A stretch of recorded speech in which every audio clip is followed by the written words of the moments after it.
将塑塑胶地砖制作全球拢是以市场版图的美泽国际公司，这回投资30亿均流台湾，伫台南打造自动化厂房，专门生产石塑复合型的地砖，预估年产值超过40亿，将创造300就业机会。17号台南厂伫科工区的落成，嘛是该公司40周年典礼上，邀请各界贵宾到场见证，场面盛大。请用钱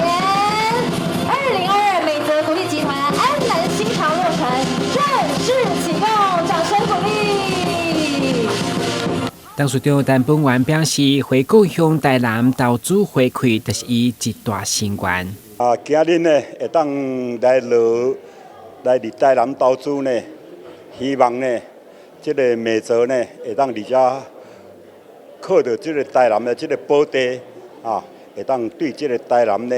有做出足大的贡献，会当来回馈这个故里。美泽是伫遮投资30几亿啊，伊一个这个产值呢，一个月呢要到5亿啊，5亿3千几，要到5亿5千万啊。那么会当造福这个用人呢，要到300个人啊，300个人。那么一个月采工金额也相当的大。一直想讲，赶紧将台南事业做好，一直来回馈这个故乡，这个心情一直讲事业，莫阁讲，我就感觉一直讲哦，要安怎来将提出社会，用于社会，社会上界近就是故乡，这是我一大的这个心愿。面对该产业市场的占有率，董事长真有自信表示，伊讲伊世界第2，无人敢讲世界第1，可见伊的企图心。市场委托嘛出色肯定，但董事长投资台南的眼光，期待因更向上发展。美泽所生产它的产品，不管在民生，不管在产业，不管在生技，不管在尖端科技，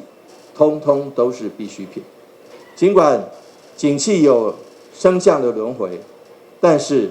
对于我们这些必需品的需求，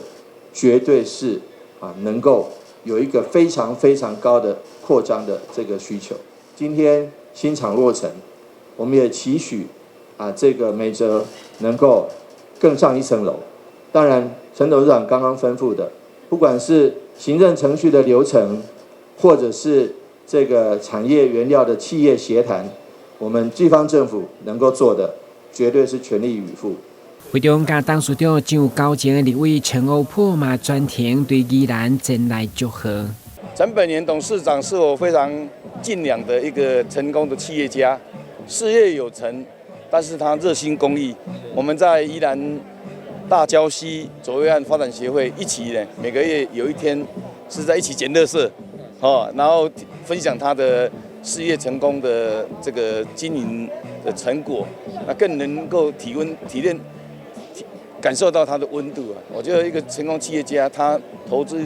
这个社会公益呢，更值得我们钦佩。所以我特别从宜兰跟很多乡亲一起来给他祝福，也希望在台南这边受到所有的乡亲的喜爱，让他的这个企业越做越好，回馈给社会的公益越多。让我们这个社会更温暖。根据了解，台南厂是美泽集团第4个厂，嘛是投资规模上大、自动化程度上悬的生产基地，全力来拼全球竞争力。所以会长黄市长嘛强调，在行政程序、产业原料的企业协谈等等，政府一定是全力协助。台南新闻，阮是林盈光采访报道。